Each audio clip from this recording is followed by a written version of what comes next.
Esse é uma cápsula e nós vamos falar do acidente de avião que aconteceu hoje na Coreia do Sul, que é uma coisa impressionante, né? É o que? O quarto, quinto acidente de avião que a gente fala aqui na última semana. Porque teve o de Gramado, depois teve aquele do Embraer lá no Cazaquistão, que caiu no Cazaquistão, aí teve um do Air Canada, teve o na Holanda, na Suécia, na verdade, depois teve esse agora na Coreia do Sul. Caramba, o que está havendo? Como é que esses aviões estão caindo, né? E de novo, má notícia para a Boeing, tá?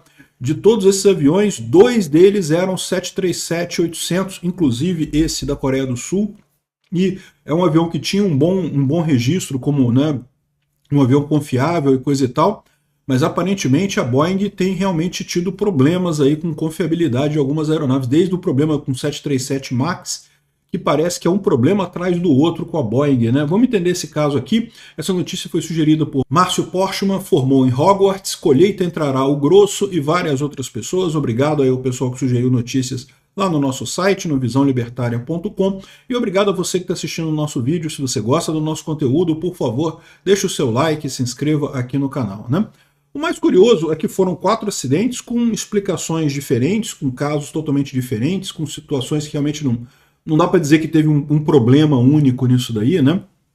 Esse problema da Coreia do Sul, o problema teria sido colisão com pássaros, né, resultando em uma falha no trem de pouso. Então o 737-800 estava indo pousar na cidade de Muan, na Coreia do Sul, no domingo, dia 29 agora, né, noite de sábado no Brasil, e não conseguiu baixar o trem de pouso, aí foi fazer um pouso de barriga. Até aí tudo bem, mas parece que na hora de fazer o pouso, eles pousaram muito no final da pista, né? É aquele negócio, é complicado, o avião já estava sem controle, já estava com dificuldade de controlar, o piloto não conseguiu fazer isso daí. Enfim, vai haver a investigação para saber exatamente o que foi que aconteceu, qual foi o problema exato que aconteceu. Esse caso aqui foi mesmo um caso de acidente, não foi um míssil lançado por outro país, né? Então, nesses casos de acidente, tem que se investigar com calma para saber exatamente o que ocasionou, se foi erro do piloto, se foi algum problema da aeronave, enfim, o que houve, né? Geralmente não é uma causa só, é sempre um conjunto de fatores que levam a um acidente desse. De qualquer forma, essa investigação é muito importante nesse caso. O que a gente sabe só é que, como eu falei, ele começou o pouso de barriga. O pouso de barriga não é uma coisa totalmente impossível de você conseguir fazer, né? Tem casos de vários pousos de barriga que deram certo, que o avião pousa e todo mundo desce, coisa e tal, o avião em si fica destruído, mas as pessoas conseguem sobreviver, né? Mas esse caso aqui, parece que ele estava muito rápido e pousou muito no final da pista e não conseguiu parar o avião. O que levou a isso a gente não sabe, né? Ainda vai ser investigado esse tipo de coisa, né?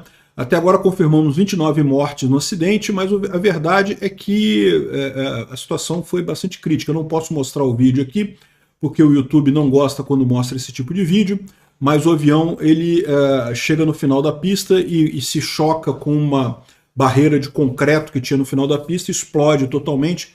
Então, assim, tem muitos feridos graves, ou seja, é possível que tenha sobreviventes aqui também, mas não vai ser muita coisa, né? Enfim, pousou de barriga e explodiu lá na Coreia do Sul. Como eu falei para vocês, o pousar de barriga, às vezes você pousa de barriga e não tem problema, o avião para e desce todo mundo. Aliás, foi o que aconteceu com o cara aqui, ó. Foram 2 casos aqui, ó. Esse caso aqui foi o Air Canada, que pousou também sem trem de pouso, pousou de barriga, e aí a asa ficou batendo na pista, né, e fazendo essa coisa aqui, ó. Tá vendo? Isso aqui é a asa batendo na pista. O avião fica destruído. Mas o avião pousou, depois todo mundo desceu, não teve acidente nenhum, não teve nenhuma morte, né? E o outro caso foi esse outro voo, isso aqui foi essa semana, tá, gente? Isso aqui foi de ontem para hoje. Aqui, ó, esse caso aqui foi do KLM, um voo holandês que estava saindo da Noruega, ou aqui, ó, estava saindo de Oslo, e aí, em determinado momento, ele teve que pousar, que fez um pouso forçado aqui em determinada região, pousou no meio do mato lá, mas também pousou de barriga, conseguiu pousar, ninguém morreu aqui, tá? Ele teve problemas hidráulicos, né? O que chama a atenção dessas coisas todas aqui é que um monte de problema hidráulico, né? Um monte de problema hidráulico que teve com essa história toda aqui.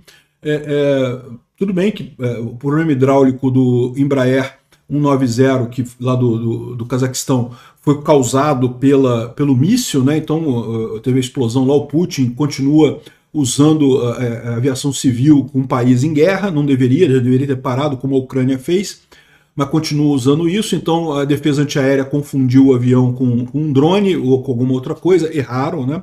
Eu falei sobre isso no vídeo lá no Mundo em Revolução, que é o programa que eu falo sobre a guerra da Ucrânia, né?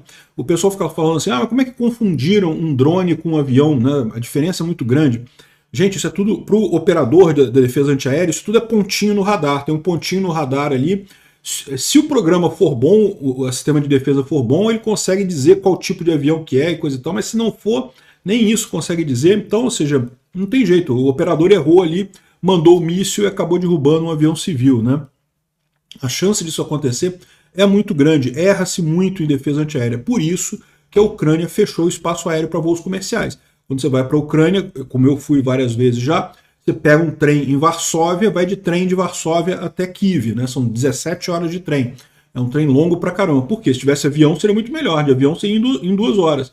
Mas não pode ter avião na Ucrânia, vai todo mundo de trem, não tem problema não, os trens da Ucrânia são bem confortáveis, funcionam muito bem.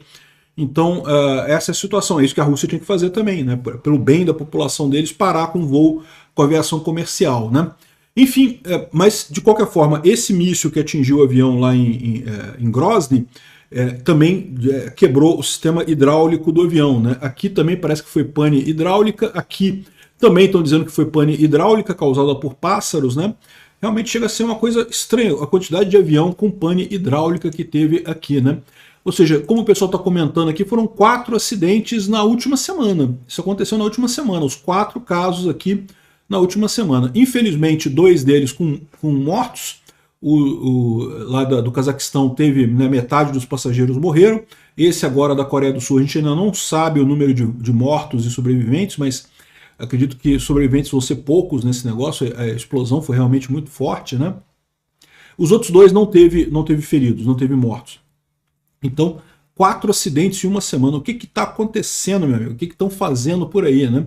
Tem gente falando que a Rússia provocou esses acidentes depois do acidente lá de Baku, né, lá de Akhtal, em esforço de propaganda, ou seja, para o pessoal parar de falar, né, porque a Rússia ficou muito mal em termos de propaganda quando derrubaram o MH17 lá em 2014, né? Então agora eles teriam derrubado outros aviões para isso. Eu acho pouco provável isso. Não descarto não, tá? Descartar totalmente eu não descarto não, mas acho muito pouco provável isso que a Rússia fizesse esse tipo de coisa, né? Até porque foram causas diferentes em todos os aviões, então meio que não faria muito sentido isso daí, né? De qualquer forma, vamos ficar de olho nesse negócio, porque como eu falei, foi tudo pane hidráulica no final das contas, né? E se você lembrar também, aqui no Brasil ainda teve mais um, né? Teve aquele avião de pequeno porte que caiu lá em Gramado, também uma outra tragédia. Realmente um monte de acidentes agora, que coisa estranha. Meus sentimentos aí a todo mundo que teve algum parente, algum amigo aí envolvido nesses acidentes todos aí, realmente muito triste isso daí, né? Agora, já tem gente fazendo meme com isso, né? A natureza do ser humano é essa mesmo, né? Embraer, fomos atingidos por 3 mísseis russos, atravessei o Mar Cáspio e ainda salvei metade de todos os passageiros, né? O Boeing, vou cair, fui atingido por um pardalzinho, né? Não é de bom tom fazer piada com isso, mas de qualquer forma ficou bonito para a Embraer realmente, na comparação dos acidentes. Obrigado por assistir o vídeo até o final. Além de curtir, compartilhar e se inscrever no canal, considere se tornar patrocinador com valores a partir de R$ 1,99. Clique no botão Seja Membro abaixo para saber as condições e vantagens de patrocinar o canal. Mais informações sobre o nosso projeto, visite nossos sites indicados na tela.